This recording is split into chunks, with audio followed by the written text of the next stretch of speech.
after he had, done the American Idol thing. And ended up, none of the material I presented or whatever were what they were looking for, but Bo decided that he wanted me to produce a couple tracks on the record, so I did 3 tracks for him. I thought it just spoke real well to your versatility that everybody associates you so closely with that blues rock sound, and then you go and kind of foraying into the country rock and producing and writing. I thought that spoke really well of your versatility, and I just wanted to know how that came about, because that was pretty interesting to me. Yeah, they're all kind of different.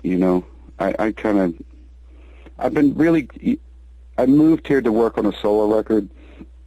And then right after I moved here and I built my studio, Sony contacted us about putting Cinderella together again.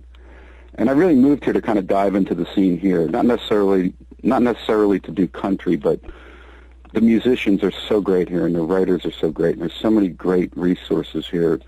And I was like, Cinderella's kind of gone our separate ways. This was like mid-'90s.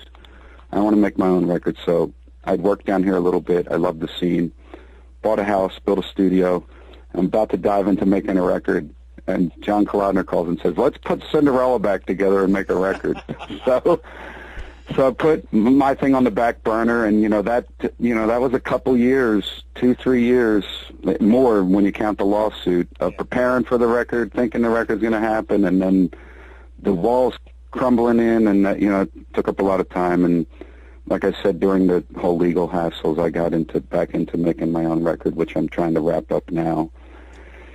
So I haven't really, I guess the point of that whole story is I haven't really pursued, getting into the country writing or the scene here or anything. The things that have come up have just kind of found me, more or less, because I've been kind of tied up with Cinderella and doing my own record and stuff. But I think a lot of people think of Nashville, Tom, like you said, and it's not just country. When I guess 20 years ago, when everybody had an idea or they were a good songwriter, they would pick up their guitar or whatever, and they would get on a bus and they'd, destination LA. But now for a lot of folks, even not in the country genre, it's pick up your guitar, pick up your ideas or whatever, and take it to Nashville, because there's it's such an incredible town. There's so much talent in this city. It's just, I'm in awe, every day, Every day someone's playing you a song that they wrote last night that's better than the last one you heard. It's just like, man, it's great. Well, we kind of have a parallel, Tom. My mother's side of the family is from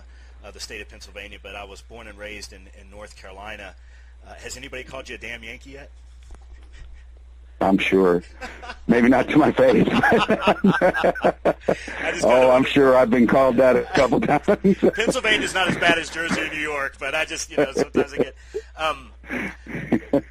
With the touring thing, I was going to get back to the summer tour. I know that you guys are still shaping that out, and the tour dates are to be announced, and everybody, we're going to link to the website, and we're going to make announcements on the site as those tour dates are leaked as we get closer to the summer. But Cinderella has never shied away from that festival format. We talk about that a lot around here, how the festival format is kind of bringing our music back to the forefront. Maybe where it disappeared in the mid to late 90s, it's kind of coming back now in the format of the festival. Is that something that Cinderella really likes to do? Is that a way that you feel like you're getting out to a bunch more people than maybe... Do you mean like you mean the package tours that go through the amphitheaters in the summer? Yeah, the Rocklahomas and the Rock Never Stops. I mean, it seems like Cinderella is always associated with that, and we just feel like it's a good way to get the music back in front of the people. Some artists seem to like it. There's still a huge audience. I mean, I know record companies are kind of afraid to put out that kind of a record anymore, but that aside, the touring end of it and the live audience is still really strong. And when you get the right combination of bands on a bill, it's able to fill an amphitheater or an arena. And what that allows us to do is to bring more production, more bang for the buck for the audience. We really take pride in our show. We like being on a big stage where we can have a great light show and production and sound for the fans. They're paying to come see something.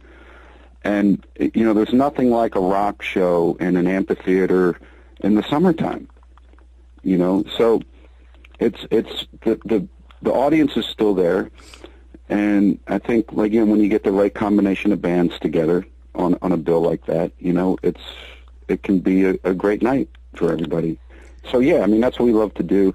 I mean, obviously these warm-ups we're going out, we're playing some smaller places, which is fun too.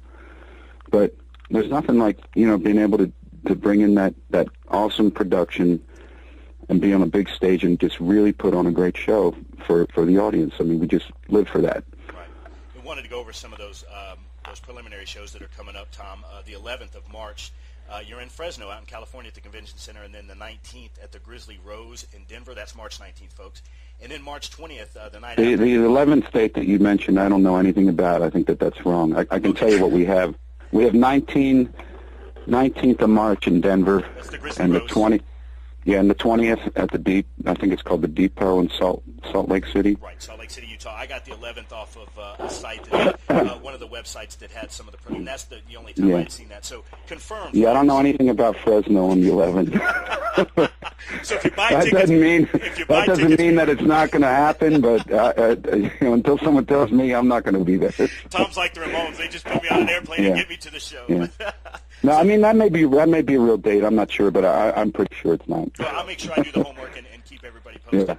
Yeah. Tom, I told Sky I wasn't going to keep you very long. Go ahead, Tom. I'm sorry.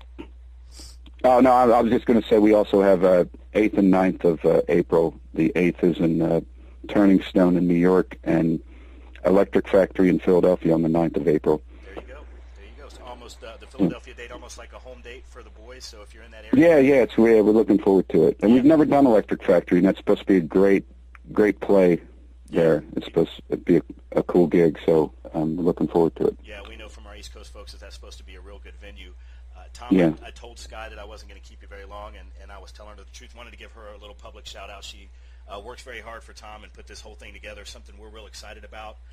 Tom, it's been a pleasure and an honor to speak with you. We've been fans for a long, long time, ever since we saw those two hot twins on the Cinderella video when Cinderella made their MTV debut, so closely tied to that whole metal scene that exploded on MTV. If you're in the area, we're going to release the tour dates like we've been saying. You got to go out there. You got to see Tom wielding that black Les Paul. I mean, there's nothing like it. It means summer, and rock and roll is back. So, Tom, like I said, a big pleasure and honor for us. We really do appreciate it, sir. Thanks for the interview, and you have a great day.